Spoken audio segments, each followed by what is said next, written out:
Jember adalah sebuah kabupaten yang merupakan bagian dari wilayah Provinsi Jawa Timur. Secara administratif, Kabupaten Jember terbagi menjadi 7 wilayah pembantu bupati, 1 wilayah kota administratif, dan 31 kecamatan. Kelurahan Tegal Gede Kecamatan Sumbersari termasuk dalam bagian kota administratif Jember. Kelurahan Tegal Gede memiliki batas-batas wilayah, di antaranya sebelah utara Desa Antirogo, sebelah selatan Kelurahan Sumbersari, sebelah timur Desa Karangrejo, dan sebelah barat Kelurahan Patrang. Jarak Kelurahan Tegal Gede yang tidak jauh dari kampus Universitas Jember, yang jaraknya hanya berkisar 2 km, menyebabkan keadaan kelurahan ini ramai penduduk, sehingga sebagian besar penduduknya berusaha untuk menyediakan segala kebutuhan mahasiswa, seperti menyewakan kamar sebagai tempat tinggal mahasiswa perantauan atau sering kita sebut sebagai rumah kos, membuka toko sembako, dan ada juga yang membuka warung makan.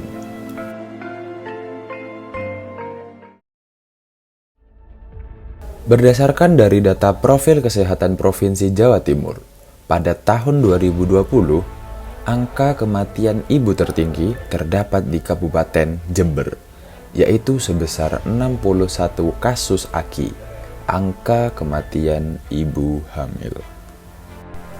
Meningkatnya angka kematian ibu di Kabupaten Jember ini merupakan dampak dari pandemi COVID-19, yang mana hampir di kebanyakan fasilitas kesehatan diberlakukan pembatasan kunjungan pemeriksaan kehamilan karena terbatasnya bed di rumah sakit yang sedang fokus menangani pasien COVID-19.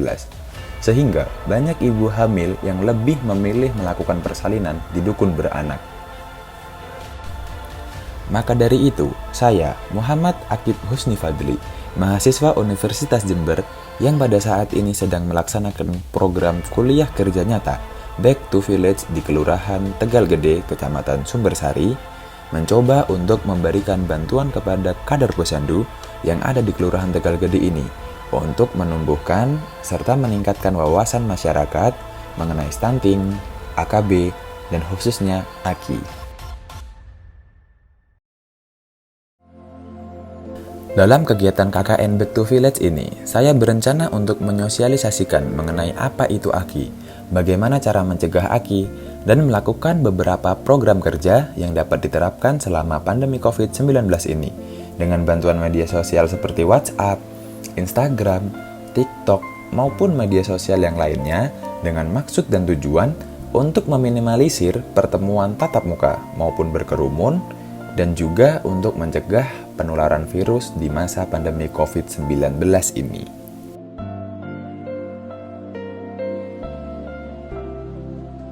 Untuk memulai KKN Back to Village ini, saya dan teman-teman mengikuti upacara penerjunan mahasiswa KKN yang diselenggarakan via Zoom. Setelah mengikuti upacara tersebut, saya melakukan kunjungan ke salah satu rumah kader posyandu Kelurahan Tegal Gede untuk berdiskusi membahas mengenai kondisi kesehatan masyarakat sekitar Kelurahan Tegal Gede. Sepulang dari kunjungan tersebut, saya mencoba untuk menuliskan berita desa yang pertama dan juga membuat model kanvas beserta model impact yang jika kurang jelas pada video ini bisa kita cermati lagi melalui platform sd.unet. Pada akhir minggu pertama pelaksanaan KKN Back to Village ini, kami, kelompok 33 KKN Back to Village 3, melakukan persuli bersama Pak Agus Supriyono, Sarjana Pertanian, Magister Sains, selaku dosen pembimbing lapangan KKN Back to Village kelompok 33.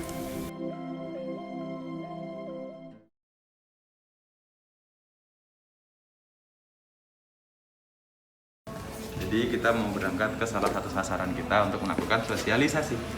Yuk, berangkat. Mantap. Mantap ya?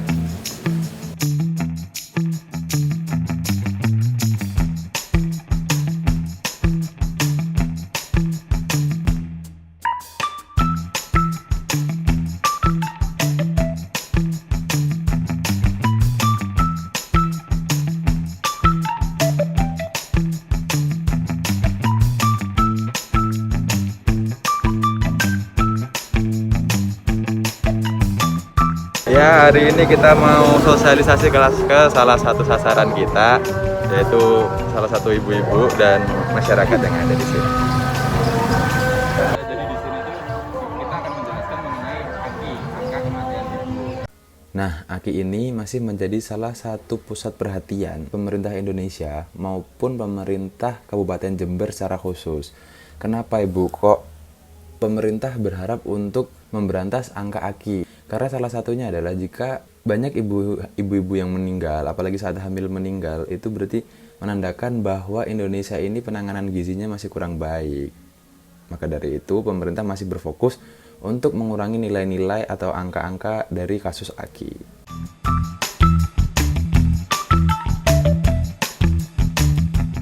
Nah, Bu, jadi ini kan saya di sini ingin menjelaskan mengenai AKI. AKI itu kepanjangannya angka kematian ibu. Nah, biasanya kan waktu berhamilan itu kayak kehamilan banyak ya Bu, kasus-kasus seperti stunting, kayak teman-teman stunting, terus AKI, AKB. Kalau AKB itu kepanjangannya angka kematian bayi Bu. Nah, kalau AKI sendiri itu banyaknya kematian perempuan pada saat hamil selama 42 hari gitu Bu. Nah, kenapa kok ini saya ingin mengajukan KKN seperti ini? Salah satu tujuan kami adalah supaya angka kematian ini tuh bisa menurun setiap tahunnya Bu, supaya tidak terlalu membludak, seperti itu Bu.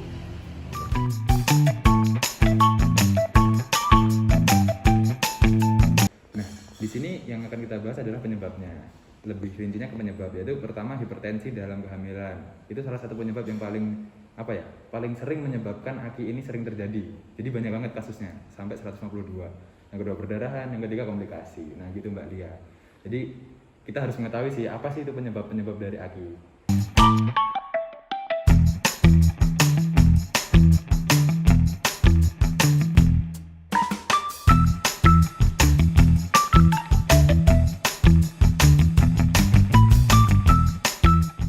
Nah, kepanjangan dari AKI kan angka kematian ibu ya. Nah, di Jember ini itu termasuk yang sangat tinggi. Karena pada tahun 2020, tahun kemarin ya berarti Mbak ya, itu ada 61 kasus Mbak. Nah, itu harus kita cegah, harus kita berantas gitu loh Mbak.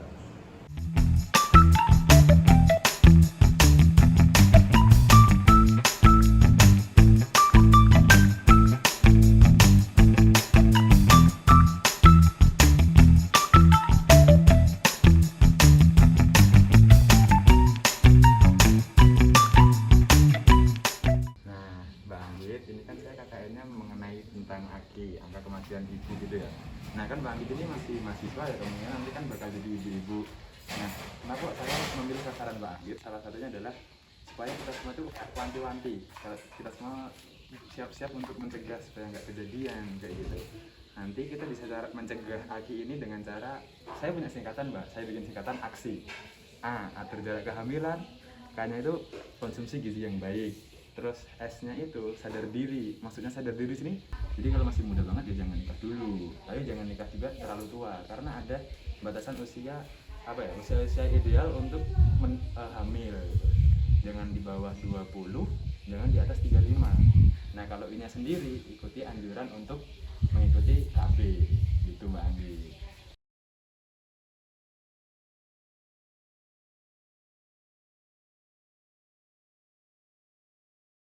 Gitu, jadi kita tadi habis keliling-keliling sama si Bayu. Masih ada 2 lagi.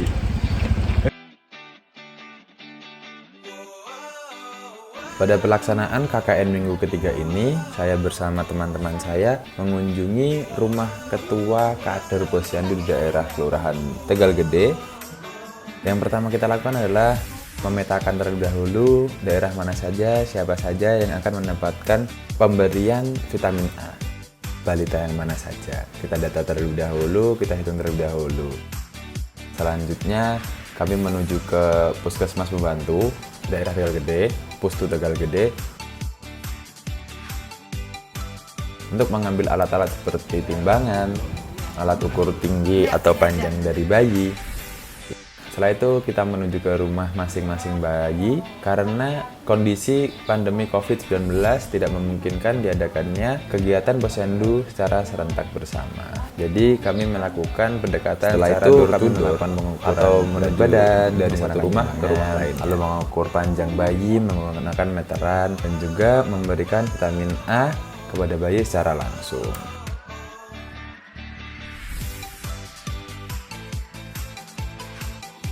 Satu persatu kami melanjutkan perjalanan menuju ke rumah warga selanjutnya. Setelah kami mengunjungi beberapa rumah masyarakat yang memiliki bayi atau balita, ada beberapa kasus yang mana balita ini merasa takut mungkin kepada kami karena kami datang beramai-ramai, atau mungkin merasa malu, atau mungkin merasa kurang nyaman dengan kehadiran kami secara bersama-sama. Namun kami mencoba untuk selalu hadir, mendekatkan diri kepada masyarakat, khususnya bayi-bayi tersebut, untuk mendapatkan kesempatan mengukur berat badan, tinggi badan, dan lalu kami juga mendata bayi-bayi tersebut. Ada beberapa bayi yang awalnya merasa malu atau merasa terganggu dengan kehadiran kami, namun lambat laun mulai bisa nyaman, mulai mau untuk ditimbang, mulai kooperatif.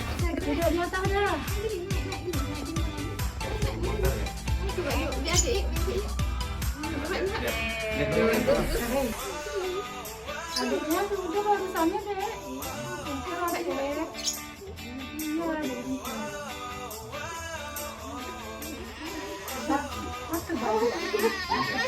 Setelah itu kami mencoba untuk pamit setelah melakukan beberapa pemeriksaan kepada bayi khususnya dan memberikan edukasi-edukasi juga. Kami lanjutkan lagi perjalanan ini menuju rumah-rumah bayi selanjutnya. Di beberapa kasus kami juga menemui balita atau bayi-bayi yang cukup kooperatif, yang mana seperti manut, kayak ayo deh kita timbang dulu dan langsung mau, kita ukur dulu, mengikuti dan tidak terlalu membantah atau tidak terlalu menarik diri.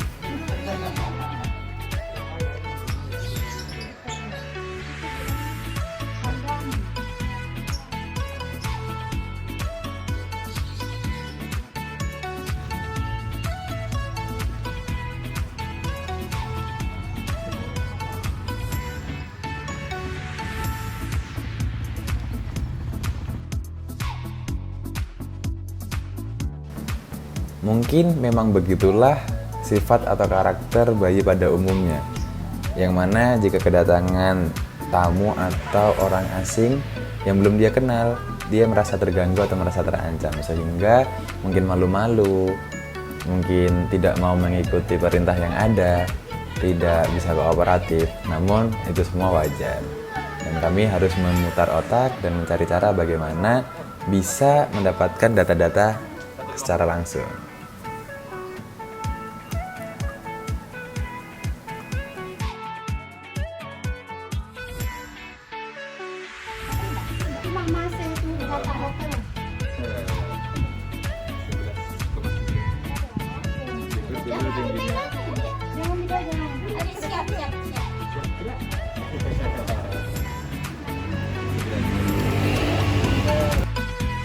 Sekian video dari saya, pasti banyak kesalahan dan banyak kekurangan. Mohon dimaafkan dan saya sangat mengharapkan saran serta kritikannya. Semoga bisa menjadi batu loncatan dan bisa menjadi perbaikan bagi saya ke depannya. Terima kasih. Wassalamualaikum warahmatullahi wabarakatuh.